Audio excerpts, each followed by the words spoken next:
Hi everyone, I'm Rochelle, and I have two little girls, Anna, who is 3 years old, and Chaylee, who is 20 months. And if you're joining me for the first time, welcome to my channel, where I integrate the Montessori method with our Catholic faith at home.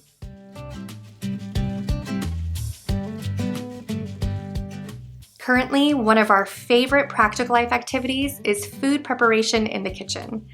Both of my girls get really excited every time I invite them to cook, bake, or prepare food with me. It's an opportunity for me to connect with them and build memories together. Being in the kitchen provides a tremendous amount of skill-building practice that I've seen firsthand. For example, learning how to carefully pour ingredients into a bowl, developing hand strength from chopping fruits and vegetables, measuring out ingredients, following a sequence of steps, and more. Before we jump into some of our favorite recipes that I'm going to share with you today, I wanted to share with you 4 quick tips that I found helpful when cooking with young kids in the kitchen. Tip number 1, use what you have. Don't be too overly concerned about having all of the proper child-sized tools in your kitchen. More often than not, your child is going to want to use the tools that they see you using anyhow. The benefit of having child-sized tools is to help your child be more successful in the kitchen. But practically speaking, we can't all have every child-sized kitchen tool at home.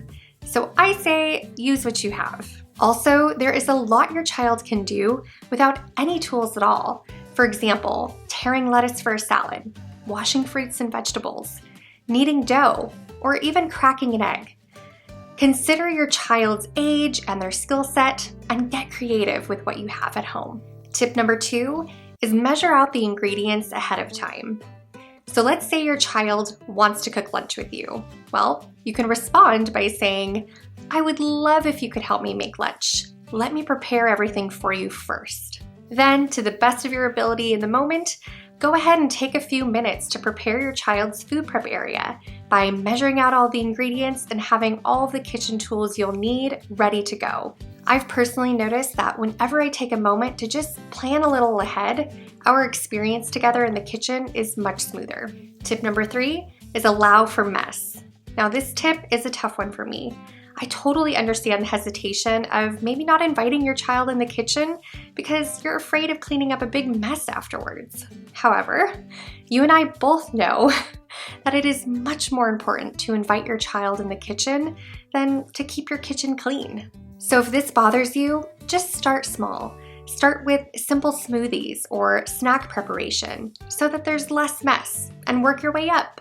Get your child involved in the cleanup of the kitchen afterwards, whether they are sweeping the floors or wiping up the kitchen counters or even washing some of the dishes. Try to get your child involved and build that habit right away. Tip number 4 is don't jump in to help. This one can be tough if you're not used to it, but if you have to literally keep your hands behind your back to allow your child to complete a task, then do it. Let your child try a task without any help from you. And if the task seems to be too difficult for them, then you can say, "It looks like you may need some help. Would you like me to help you?" If your child wants the help, then definitely jump in to help them. But again, try not to do the whole task for them. And if you're finding that you need to jump in to help your child a lot, then it's probably an indication that those particular tasks, maybe your child just isn't ready for yet. I would just take that as an opportunity to learn more about your child, what they're capable of doing at that moment, and give them more time to practice. So my goal in today's video is to offer you a realistic depiction of what food preparation with a toddler and a preschooler could look like when given the proper environment, plenty of practice, and tons of patience from you. So in today's video, I'm going to share with you 5 simple snack ideas that you can do with your toddlers and preschoolers in your Catholic Montessori home.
And those are the examples that I have for you today. If you're interested in trying out some of these recipes with your own kids, then make sure to check the description box below for some of the recipes that I used. If you like this video, please make sure to give it a thumbs up and consider subscribing to my channel so you don't miss a new video, which I post every other week. Thank you again for coming to my channel, where I make videos on integrating the Montessori method with our Catholic faith at home. I'll see you again next time. God bless.